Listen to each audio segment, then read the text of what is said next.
যাওয়ার সঙ্গে সঙ্গে বেলুনটি ছুটে যায়, এটি কোন ইঞ্জিনের নীতির সাথে মিল আছে?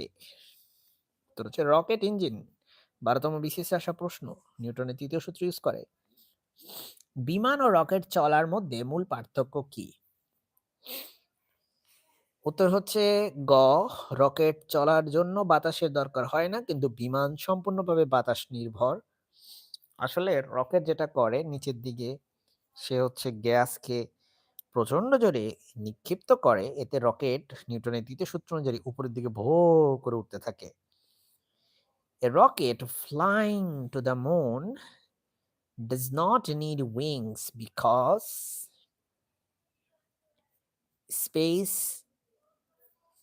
is airless. এটি কিন্তু ২৮তম বিসিএস আসা প্রশ্ন। স্পেস হচ্ছে এয়ারলেস, মানে স্পেসে মূলত বাতাস নেই। রকেটের আসলে আপনার ডানার দরকারও নেই, উইংস এর প্রয়োজনীয়তাও নেই। এরপর আমরা জড়তা নিয়ে এখানে দেখতে পাচ্ছি। জড়তার নিয়ে আমরা আলোচনা করব না। আমি আগেই বলছি, বারবার বলতেছি। আমাদের মূল কাজ এখানে আলোচনা করা না। মূল কাজ হচ্ছে মূলত শুধুমাত্র প্রশ্নগুলো নিয়ে আলোচনা করা। আপনারা চাইলে ডিটেইলসটা পড়ে নিতে পারেন। এক্ষেত্রে আমি মনে করি এটা সবসময়ই ভালো ডিটেইলস পড়ে নেওয়া। ওকে, নেক্সট প্রশ্ন। সুষম বেগে চলন্ত রেলগাড়ির কামরায় ওকে সরি হ্যাঁ, কি বলল যে সুষম বেগে চলন্ত রেলগাড়ির কামরায় বসে একটি ছেলে উপরের দিকে একটি বল ছুড়ে দিলে বলটি পড়বে ছেলেটির হাতে। চলন্ত বাস ব্রেক করলে যাত্রীরা সামনের দিকে ঝুঁকে পড়েন কি কারণে? গতি জড়তা। থেমে থাকা একটি গাড়িকে একটি ট্রাক সজোরে এসে আঘাত করলে গাড়ির আরোহীর মাথা পেছন দিকে হেলে পড়ে। ট্রাকটি কোন দিক থেকে আঘাত করেছে? পেছন থেকে।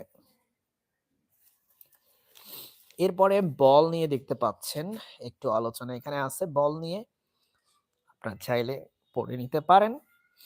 আমরা চলে যাব প্রশ্নে। বলের আন্তর্জাতিক একক কি? উত্তর হচ্ছে নিউটন। বিজ্ঞানী নিউটনকে আমরা রেসপেক্ট দিতে গিয়ে বলের আন্তর্জাতিক একক তার নামেই রেখেছি। সিজিএস পদ্ধতিতে বলের একক কি?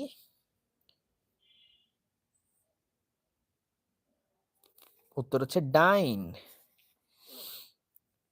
DYNE, ডাইন। ইংলিশটা লিখে দিলাম, বাট দেখা গেল পরীক্ষায় ইংলিশে আসলো। ডাইন কিসের একক? উত্তর হচ্ছে বলের একক। ১ নিউটন সমান কত? উত্তর হচ্ছে 10⁵ ডাইন।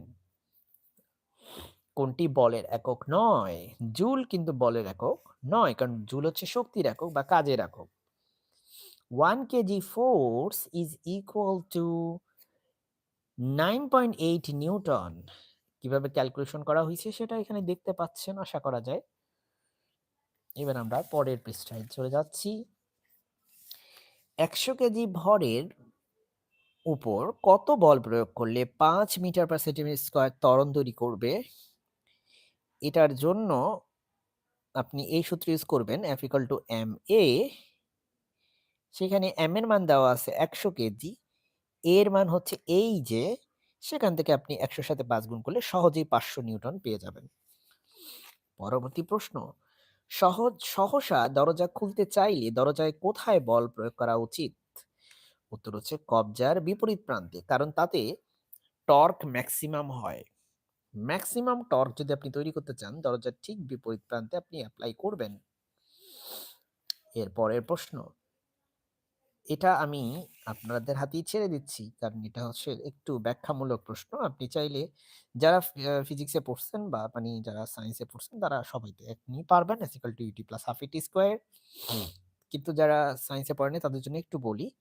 স্থির অবস্থা, তার মানে ইউ হচ্ছে এখানে 0, সময় দেওয়া আছে 10 সেকেন্ড, এই যে 10, ভর দেওয়া আছে 0.02 কিলোগ্রাম, তার মানে ভর হচ্ছে এই যে 0.02, আর আপনাকে দূরত্ব বলেছে ৫ মিটার, তাহলে এখানে ৫ বসাবেন। এই সবকিছু করে আপনি ত্বরণ পেলেন 0.1, ভর হচ্ছে এই যে এটা, ভরের সাথে ত্বরণ গুণ করলে পাওয়া যায় বল এত নিউটন। এটাই হচ্ছে